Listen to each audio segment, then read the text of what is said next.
And now it's time for a preview of an upcoming game by Tom Vasel. So you're having a great game of Carcassonne. Everyone likes playing Carcassonne, and people are putting the tiles down. But every time you put a tile down, you have to nudge it a little bit. No big deal.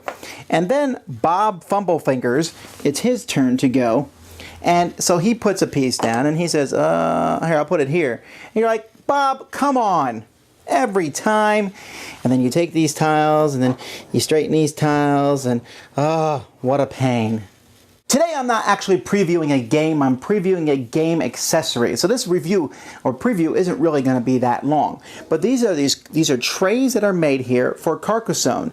Now you can see this, remember these are just prototypes here, but these trays have feet on the bottom of them to keep them from sliding around the table, and you can put them together to make a base for your game.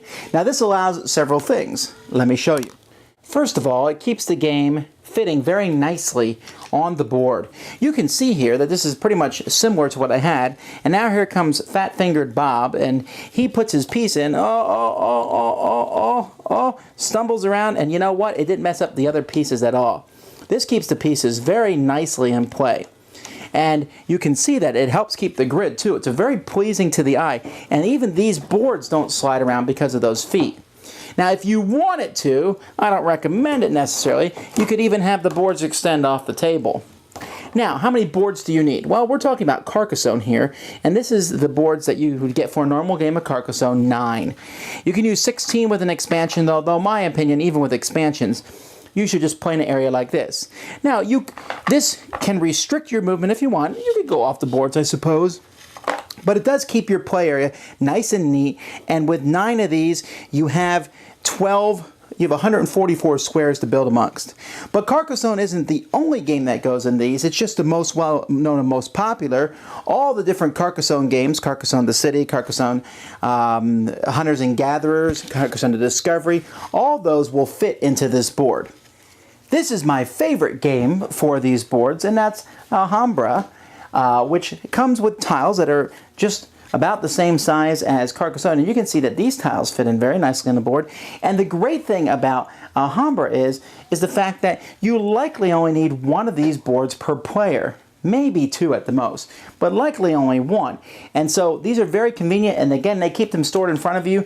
When you have all the other pieces that come in the Alhambra Master Set, you know, all these different pieces that come in the game, you have a lot of stuff moving all over the place, and it would be nice to have your tiles in a nice place in front of you.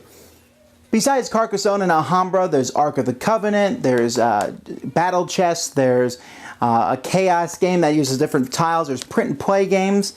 But let's be frank, the games that most people are going to be interested in these for is Carcassonne and Alhambra. And what you can do is you can buy these in sets on the Kickstarter. You can get them in sets of 9 or 16 or 36. You can make as big of a thing. I mean, I have 9 here, and these are nice. These are, again, prototypes, but they're going to be black. They're going to look just like this. And 9 is pretty good for me. I think that if I was getting these, I would probably, I was looking at the Kickstarter trying to think which grouping would I get, and I'd probably get the 16 easy, just so I have a great big room for Carcassonne, and so that I also can play with Alhambra with everybody, and I'll give everyone 2 tiles each. So a lot of interesting features here. The biggest thing is keeping it straight on the table. That's what most people are going to want this for. There's not a big mess. The table gets bumped. Not everything falls all over the place. And also, they're very easy to pick up and put back down, as opposed to on the table. Sometimes you put the tile down and you're saying, oh man, I have to move that one tile in the middle of everything. That could be a pain. With these, it's very simple to pull the tile on or off. So, in just a moment, I'm going to show you a link to the Kickstarter if you're interested in these, and I honestly think they're a really cool thing. I'm probably going to get some myself. Then go ahead and click that link, and you can support Game Grids.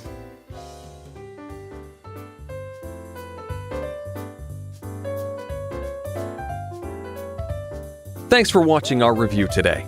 For more information about board games, as well as the #1 board game audio podcast, check out Dicetower.com for reviews, interviews, and more.